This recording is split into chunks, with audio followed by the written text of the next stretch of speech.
Boa noite, seja muito bem-vindo. Sou Marcos Félix, ao vivo pelo youtube.com/marcosfelixpro e também pelo Clubhouse, aplicativo que ainda é só para iPhones, mas em breve deve chegar para Androids também e está revolucionando esse mercado, com certeza, de conversa, diálogo, bate-papo em tempo real, ao vivo. Fernanda, boa noite, seja bem-vinda, como você está, tudo bem? Muito boa noite, Marcos, boa noite a todos, um prazer estar aqui para falar para vocês e com vocês e responder tudo que o Marcos preparou para me perguntar. Conheço já há alguns anos, se eu não estiver errado, pelo menos uns 5 anos, mas eu sei que a sua trajetória de vida, de empreendedora, começou cedo, bem pequenininha. Comecei vendendo verdura na feira com 12 anos, mas eu acho que você começou antes de mim. É verdade. Comecei ainda um pouco antes.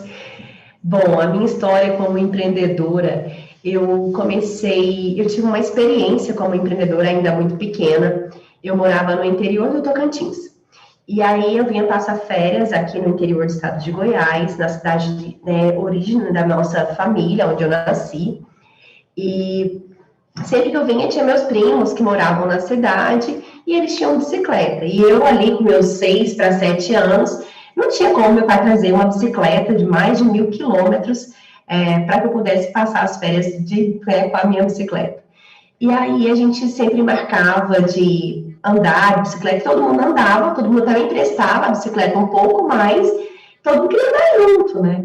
E aí a gente voltava da praça, eu passava na frente de uma bicicletaria, né?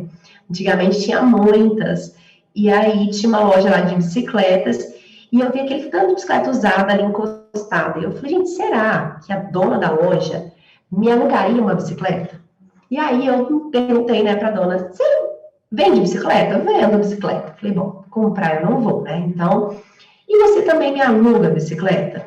Você quer alugar por quantos dias? Eu falei, pelo menos por uma semana. Aí ela foi e falou, então tá, eu te alugo. Pode ser uma bicicleta aí do seu tamanho, né, proporcional e tal. E ela me falou o preço que ficava. Aí eu cheguei na casa da minha avó, né, pedi pro meu pai. Meu pai falou, imagina, menina, não vou te dar dinheiro pra isso, não. Não, pai, me dá, por favor. Não vou te dar, não. Eu falei, bom, então eu vou ter que dar meu jeito, né, porque eu quero muito andar de bicicleta com os meus primos. E aí, eu gosto muito de limões, mas muito mesmo. Meu toque de recolher para ir ao supermercado na minha casa é quando acaba o limão. E aí tem uma vizinha da minha avó que tinha uma vizinha, né? Porque agora nem a vizinha nem minha avó existem mais, infelizmente. Mas aí eu falei, a vizinha tem um pé de limão, né? Tem um limoeiro lá, eu vou perguntar para ela se ela me doa alguns limões, mas eu vou contar para ela que eu quero vender esses limões. E assim eu fiz. Aí eu pedi para a vizinha os limões, ela me cedeu. Eu pedi a minha avó umas sacolinhas, umas etiquetas, coloquei preço e fui para a porta do Banco do Brasil com uma mesa, pedi um forro emprestado para minha avó, um forro branco, a mesa, e fiquei lá bem em frente ao Banco do Brasil, o principal banco da cidade do interior. E aí eu ficava lá fazendo toda a minha divulgação, né? Como oferante, como você bem falou aí, Marcos. E aí eu ficava, ajude uma mocinha a andar de bicicleta, compre limões. E aí em cada saquinho tinha 5 limões e o preço lá de R$1, eu acho. E aí logo eu consegui vender tudo. Aí eu consegui alugar a bicicleta por uma semana, e aí virou que todas as férias eu vendia limões para alugar a bicicleta. Essa foi a minha primeira experiência empreendedora, ali de 6 para 7 anos. Literalmente fazendo dos limões a limonada. E você sempre quis ter uma empresa, montar um negócio, ou esse desejo veio a partir dessas experiências já tão precoces, né, no bom sentido da palavra, tão cedo ali, ou isso veio mais tarde? Eu acho que esse empreendedorismo meu ele foi muito nato, né? Eu sou filha de empresário, a minha mãe, né, era do lar, e depois de um longo período assim em casa, de 30 anos, que ela foi ter o primeiro emprego, mas eu sempre cresci ouvindo da minha mãe, assim, nunca dependa de um homem, nunca dependa de um homem, porque era uma dor muito forte dela, né? E aí eu sempre brinquei de ser empresária. Então, eu brincava, ou que eu era, quando menorzinha, eu brincava de ser professora. E aí não era qualquer professora, que eu tinha um palanque, que eu subia. Então, eu era palestrante. E depois, eu brincava de ser empresária mesmo. A minha mãe tinha um jardim e eu brincava que eu era dona de uma floricultura. Então, todas as contas da minha mãe tinham etiquetas de preço. E eu ficava brincando ali o dia inteiro de ser dona dessa floricultura. E era engraçado, porque eu me lembro, assim, que eu tinha um caderninho que eu anotava supostamente as minhas vendas imaginárias, eu fechava o meu caixa de forma imaginária. Então, eu sempre quis ser empreendedora, né? Eu sempre quis ter uma empresa. Mas ainda não sabia exatamente como que ia trabalhar. E aí, depois o tempo foi passando, né? Eu me formei, eu trabalho, né? Eu dedico a minha profissão exatamente ao que eu fiz a minha primeira formação de bacharel em turismo. Eu trabalho exatamente nesse segmento. As pessoas acham que quem faz turismo, na verdade, vai ser guia turístico, e não é nada disso. A gente aprende a ser gestor de empresas, né? A gerir empresas que tenham sazonalidade. Empresas que uma hora tenham 0 clientes, e empresas que outra hora tenham 1.000 clientes para consumir dentro de uma hora. Então, a gente aprende essa dinâmica de um negócio com alta rotatividade e sazonalidade. E aí, assim que eu terminei essa minha graduação, eu tive mais experiência ainda nessa área que eu atuo hoje, que é de negócios de alimentação. Quando se fala em negócios de alimentação, obviamente se pensa em comida. Bom, um negócio de alimentação é todo e qualquer estabelecimento, ou mesmo quem está fabricando em casa, que venda comida ou bebida, né? Então, algo que seja produzido. Então, isso é um negócio de alimentação. É a mesma coisa de negócio de alimentação fora do lar? É a mesma coisa de alimentação fora do lar. Só que ele engloba não só a comida, ele engloba também a bebida, né? Então, por exemplo, alguns tipos específicos, brigaderias, confeitarias, padarias, açougues, supermercado, empórios, mercadinhos bem pequenos, restaurantes, bares, todo mundo que fabrica bolo em casa, ou doces, ou pizzas, enfim, qualquer especificidade que seja de alimento, engloba um negócio de alimentação, né? E eu queria contar um pouquinho mais uma história minha, posso? Esse momento aqui é um storytelling, né? A gente bate papo, fica gravado em podcast, em áudio, agora em vídeo também. Fique à vontade. Ótimo, te agradeço. Quando eu me formei, foi em 2006. Antes de me formar, fiz estágio no Sebrae Goiás. E aí, lá no Sebrae, eu trabalhava como estagiária e eu atendia alguns consultores, tanto empregados do Sebrae como consultores externos. E aí, eu peguei muito dessa dinâmica de consultoria. E aí, o estágio, ele é previsto, né, em lei, que ele pode durar até 2 anos. E aí, eu me formei e não pude mais continuar com esse programa de estágio. E aí, eu me vi ali, recém-formada. Eu tinha saído de uma prática de estágio incrível no Sebrae. Eu me lembro que na época que eu sou muito workaholic, né? Então, eu costumo dizer que o esforço, muitas vezes, ele supera a inteligência. Eu me considero não uma pessoa muito inteligente, mas eu me considero uma pessoa muito esforçada. E aí, quando eu tive essa prática de estágio, teve um campeonato, né, no estado, feito pelo IEL, né, que chamava Top Estagiário, onde você, como qualquer estagiário do estado, poderia se inscrever, né? Quem participava desse programa eram estagiários através do IEL, como no meu caso, e aí a gente se inscrevia com um projeto que você realizou no seu estágio. E aí eu inscrevi um projeto que nós realizamos dentro do Sebrae, que era um evento proveniente para as áreas de turismo no estado de Goiás, né? Para fomentar essa economia do turismo através de pequenos produtores de alimentos. E aí, nessa prática de participar desse concurso, eu tive a felicidade de ficar entre os 5 top 5, né, entre os top 5 estagiários do estado, de 11.500. Então, assim, para mim, assim, foi marcante, foi decisivo, porque eu pude ver o quanto que o fato de você plantar, ele é de um colher, né?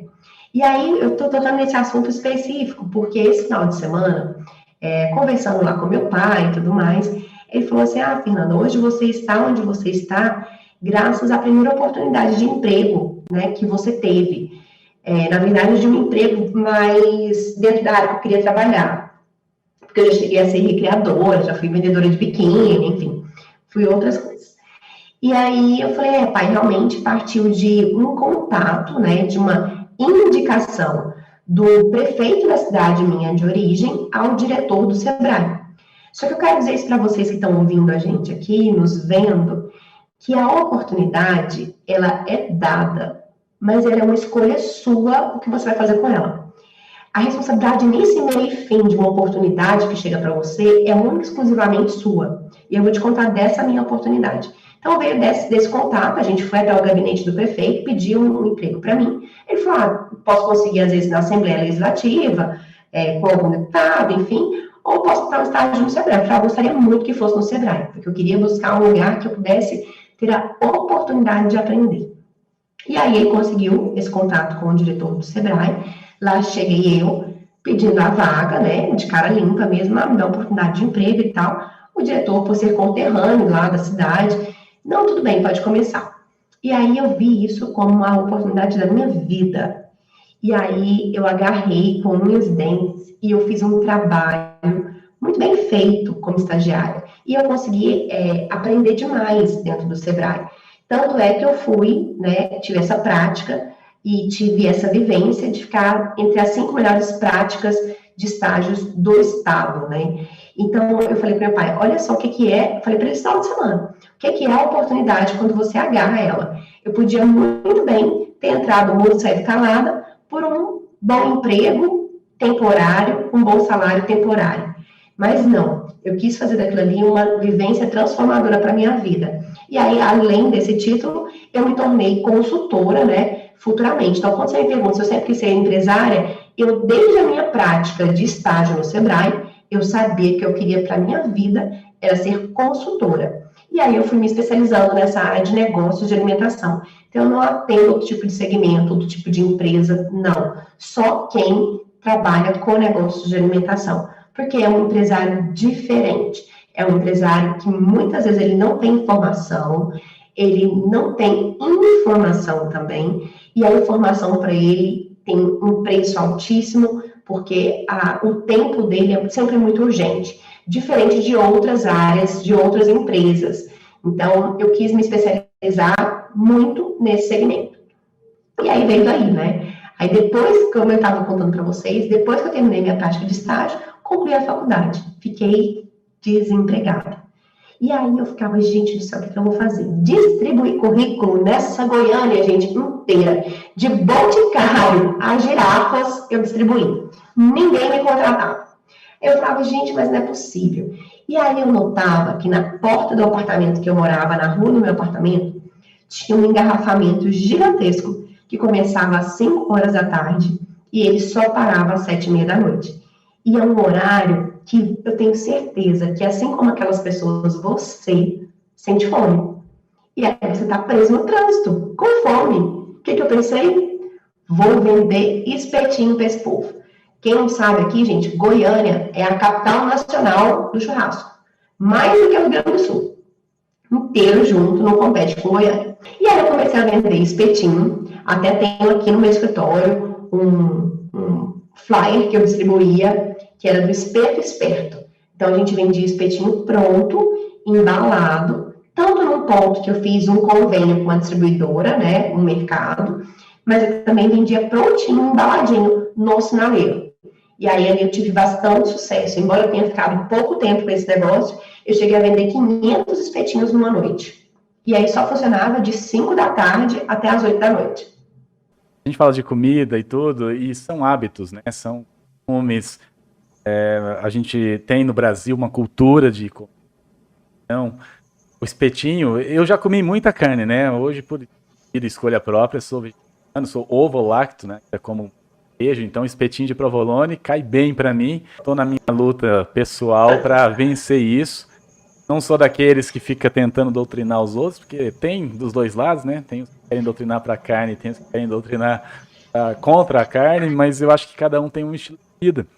É que, no final das contas, todo mundo precisa de fato se alimentar. Eu achei interessante você comentar sobre o espetinho, porque é quase que um prato do brasileiro. E já comi muito nessa vida, e já salvou também muita situação, tipo, voltando da faculdade, indo para a faculdade. Fernanda, a gente tem um público muito empreendedor, pessoas que estão ou buscando começar um negócio ou que querem crescer. Quais são seus desafios e quais são também suas vitórias aí diárias? Estar na internet, pessoalmente, para mim, é um grande desafio. É um desafio muito forte do meu lado pessoal, porque eu enfrento grandes medos pessoais que eu lido com isso, né? Embora eu esteja aqui na frente de uma câmera, vou falando, vai desenrolando, mas eu acho que, como muitos, né, a gente tem muito medo do julgamento, muito medo do que vão pensar, do que vão achar, se é certo, se é errado, do ponto de vista de cada um. Porque cada um que nos ouve, né, que nos assiste, tem uma expectativa e também tem uma bagagem. A gente acaba julgando o outro de acordo com a nossa bagagem, com a nossa perspectiva de vida, né? Então, estar no digital é um desafio para mim gigantesco. Eu reconheço isso como um desafio real para mim. E aí, hoje, a minha realidade é que, além de estar no digital, tendo um produto digital, enfim, eu ainda tenho, assim, para mim, a minha vida, assim, é ser consultora, sabe? Eu amo o que eu faço, eu amo. E por quê? Eu vejo que, como consultora, eu transformo negócios, eu transformo pessoas, e isso é uma onda energética que me motiva, assim. Eu pegar uma empresa, por exemplo, que tenha um faturamento de 1,5 milhão, mas que fecha no negativo, e com aplicações técnicas de uma consultoria ali, presencial, olho no olho, corpo a corpo, a gente passa a estabelecer controles, né, e métodos, enfim, e ferramentas, e ela passa, enfim, a ter lucratividade e, principalmente, sustentabilidade para ganho de mercado, isso não tem preço. Então, eu vejo que a internet, ela vem para trazer esse acesso à informação, né? Você conseguir diluir e pulverizar também esse conhecimento. Eu acho que a internet, eu pelo menos vejo dessa forma, que é a forma que eu tenho de contribuir para uma transformação maior, para pulverizar conhecimento, para não ficar com aquele conhecimento só para quem chegar para mim de um por um. Eu vejo que a internet é uma forma de potencializar. Peraí, que ao invés de ser um em um trabalho de formiguinha, com a internet eu consigo mover e transformar muito mais. Então, assim, é um desafio enorme conciliar essas duas coisas. E, além disso, hoje eu estou como executiva, né, do Sindbares, que é o Sindicato de Bares e Restaurantes de Goiânia, e estou como executiva da Abrazel, que é a Associação de Bares e Restaurantes do Estado de Goiás. Então, assim, meu desafio está cada dia um pouco maior. Mas tirar a mão da massa, deixar de ser consultora é sem chance. Se algum dia eu for me perguntarem qual é a minha escolha, está desde sempre escolhido. Eu vou ser consultora, porque é ali que está o meu propósito de entrega, né, de transformação. Eu acho que a cada consultoria que eu faço, eu ganho mais, sabe, do que eu entrego, porque me transforma, porque me traz aprendizado, me traz conhecimento. Estou em casa a maior parte do tempo agora por conta de trabalho home office, digital, sempre foi minha área, você sabe bem disso. E saio para fazer mercado, compras, e eu vejo a dificuldade do empreendedor, o empresário do segmento de alimentação, em manter a qualidade do seu produto, o time, a entrega, e ainda por cima ter que atender, dar suporte para essas exigências que são, obviamente, várias da pandemia. O que você pode dizer como consultora desse segmento, como autoridade, né? Olha, os desafios do segmento de alimentação, nesse momento, são inúmeros, né? A gente tem uma inflação que está altíssima dentro do mercado de alimentos. Então, tem uma alta de preços de inúmeros itens de um cardápio. E a incapacidade de aumentar o preço para o consumidor, porque agora está todo mundo descapitalizado, inclusive o consumidor. A realidade de empresas que estão falidas mesmo é muito alta. É muito alta. Então, assim, Vamos falar dos desafios atuais. Seguir protocolos, né? Veja, em Goiânia, o protocolo é que um negócio de alimentação atenda com a capacidade física de acomodar ali num bar ou um restaurante de 30% ou até, no máximo, 50% da capacidade de carga dele. O que isso impacta? Para atender 30% até 50% dos clientes, ele precisa de 100% dos empregados dele. Ele não tem como ter menos pessoal. Então, ele fica com uma folha maior do que a capacidade dele de receita. Então, a conta já começa a não fechar daí. Além disso, ele ficou 120 dias completamente fechado, com uma mercadoria que tem data de validade e, além disso, ela tem qualidade que não se mantém. Além disso, tem toda uma questão que há uma mídia que divulga que o lugar onde há proliferação do vírus são nesses ambientes, porque as pessoas, para consumirem alimentos e bebidas, tiram suas máscaras e começam a cuspir uns outros e tal.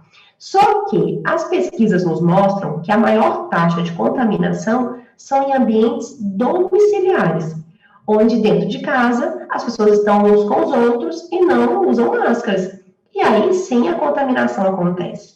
Então veja, há toda uma preocupação social que eu percebo cada dia mais em dizer assim, fulano pegou Covid, mas ele pegou Covid trabalhando. Então pegar Covid trabalhando pode.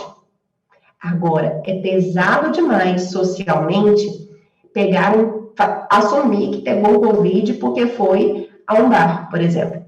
E os nossos governos, né, de uma forma geral, municipal e estadual, em momentos que era totalmente desconhecido, tipo esses 120 dias, que o comércio local ficou fechado, ele tinha por obrigação ter movimentado a sua estrutura física e estrutural ali para estar acomodando essa população que viria a ficar doente, porque a contaminação ela já era inevitável. O que tem que ser feito é um controle de quanto que vai contaminando, né? Porque ninguém não pode pegar todo mundo de uma vez. Tem que ter um controle disso. E aí, quando não há esse investimento, quanto era preciso, não há essa organização, agora a gente tem uma mídia batendo muito forte, dizendo que bares e restaurantes é quem são os responsáveis pela contaminação. Então, para justificar, tira o foco, na verdade, né, de onde não houve o investimento necessário, tem que achar um culpado. E aí, eles acabam ainda pegando que sejam os bares e restaurantes e os eventos. Então, os eventos, eles continuam sendo permitidos até 150 pessoas, né? Então, vejam, o mercado, ele está em completo desafio. A economia, nesse segmento, está muito difícil, porque o consumidor do bar, ele até liga o nem aí e vai para o bar, mas o consumidor do restaurante não, ele não volta. Então tiveram um investimento alto em delivery, né, onde eles tiveram que realmente investir em embalagens, investir em novos produtos, porque nem todo produto dá certo para chegar no delivery. Então, uma logística entrar para um marketplace, que são os aplicativos, é tudo muito novo para esse empresário. E veja, é um empresário que não tem, muitas vezes, a formação educacional. Ele não frequentou, muitas vezes, a escola, porque o negócio dele era trabalhar, não era estudar. Então, tem que aprender bem na tora, né, bem a toque de caixa, a urgência de estar colocando em prática o que ele está aprendendo, sabe? Teve um alto preço para ele também. Então, assim, para mim, como consultora, num primeiro momento, no fechamento de todos os meus clientes, foi um caos. Foi um caos, né? Eu estava vendo um pessoal muito particular também, foi muito difícil. A partir do momento que nós nos unimos, a categoria, o sindicato, a associação, batemos lá, vamos reabrir, conseguimos que reabrisse, o mercado voltou a circular, a economia voltou a girar, costumo dizer que o mundo voltou a girar, e aí as coisas começaram a andar. Então, hoje, eu não tenho problemas de falta de clientes, e graças a Deus, tá tudo certo. Mas é um momento extremamente desafiador. Então, assim, de 2 semanas para cá, onde houver um novo decreto, uma nota técnica de Estado, situações de alerta, de emergência, todo mundo fica em pânico. Qualquer empresário desse segmento agora, ele não sabe o que ele faz. Se ele contrata, se ele demite, se ele paga folha, se ele paga imposto, se ele paga a primeira parcela de Pronamp, o que ele faz? Ele não sabe. Porque, na verdade, os nossos dirigentes municipais, estaduais, também não conseguem dar esse direcionamento de dizer, olha, pessoal, agora a nossa manobra vai ser para acontecer isso. E aí a gente teria como planejar um cenário econômico e comercial. Mas sem direcionamento, como que a gente faz? E aí ter uma mídia que não informa, mas que só confunde, deixa o empresário ainda mais em conflito. Então, assim, a gente tem constantemente, eu recebo, assim, empresários que estão desorientados, porque é muita fake news que rola, é muita desinformação, muita gente confundindo, e a imprensa, infelizmente, ela colabora com isso. A gente percebe que há muita polarização, né? Tem isso no Brasil há muitos anos. Entra governo, sai governo, a coisa não muda, a corrupção aumenta.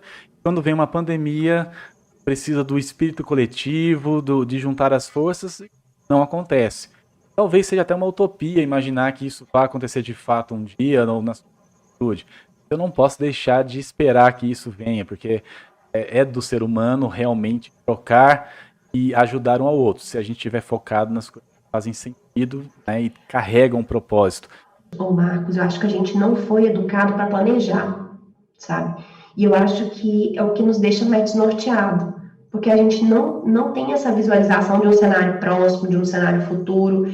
É tudo muito urgente, é tudo para ontem, é tudo para hoje, e o planejamento real não acontece. E aí isso é uma prática para todos nós brasileiros, em todas as esferas, né? Classes sociais, enfim, qualquer delas. Fernanda Fernandes, consultora, especialista no segmento de alimentação, participando de uma entidade de classe. Você visualiza para esse futuro? Qual é o caminho que a gente pode buscar? Na verdade, a gente do segmento de alimentação, né, eu vejo todos os meus empresários, assim, dizem que a gente mata 1 leão por dia, né? Fora que tem que desviar de um monte de anta. E ainda está sendo picado de formiga, e cupim e tudo mais. Porque o comércio, de uma forma geral, você abre as portas e você muitas vezes não sabe o que você vai receber naquele dia, né? Então, eu acho que o caminho é verdadeiramente a capacitação. Eu acho que o empresário, ele precisa buscar por boas informações, informações mais assertivas, e ele precisa buscar pela formação e qualificação, primeiramente, dele, sabe? Às vezes a gente vai dar uma palestra lá no Sebrae mesmo, né? Ou em outras consultorias, e quando a palestra, o foco, né, o objetivo, o público-alvo é o empresário, ele vai e manda um colaborador dele.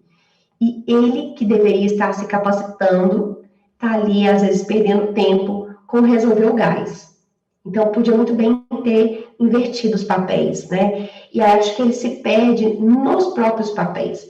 Eu chego muito para prestar consultoria em negócios de alimentação e uma das primeiras tarefas que eu dou é ter esse entendimento de funções entre os sócios. O que cada um desses sócios são responsáveis, início, meio e fim. Todo mundo tem que saber tudo o que o outro faz. Mas início, meio e fim, quem faz o quê? Porque senão fica um jogo de empurra ou fica um envolvimento muito superficial e não há aquele entrar de cabeça para dentro do negócio para gerar essa transformação. Então, eu acho que o caminho da luz, assim, sabe? Eu acho que a solução é a capacitação empresarial, é buscar por informações que sejam reais, que te informem, não te confundam, sabe? E ter um filtro, peraí, porque às vezes eu vejo muitos empresários, Marcos, que ficam perdidos na rotina, mas pior do que isso, ficam envolvidos com fofoca de colaboradores, onde ele só consome o tempo dele, a energia dele, e o que é primordial, prioridade para o negócio dele, ele não consegue sequer perceber. Então, assim, eu acho que a solução, o caminho, é por aí, é a capacitação empresarial. Quando você fala de capacitação, a gente está falando de desenvolvimento humano. Tem muitas pessoas que adquirem esse hábito de reclamar e de não fazer, né? E aí acabam se afogando nas reclamações. Então, a culpa é do governo, a culpa é do fulano, é do ciclano. Mas e a sua autorresponsabilidade sobre o futuro do seu negócio? Eu costumo, sempre que eu pego alguém que tem esse perfil, de levar para um exercício de colocar ele para enxergar, né, através de algumas ferramentas, quem é ele para o negócio dele e quem é o negócio dele para ele. Porque às vezes eu vejo, por exemplo, uma pessoa me busca e fala assim, eu quero montar uma pizzaria. Ótimo, a gente faz um plano de negócios, desenvolve o negócio, ok, começou. Tem uma expectativa de receita.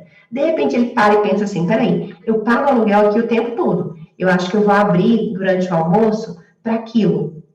Aí eu tenho que parar e falar, não, peraí, você montou um negócio para ser especialista num prato que é pizza.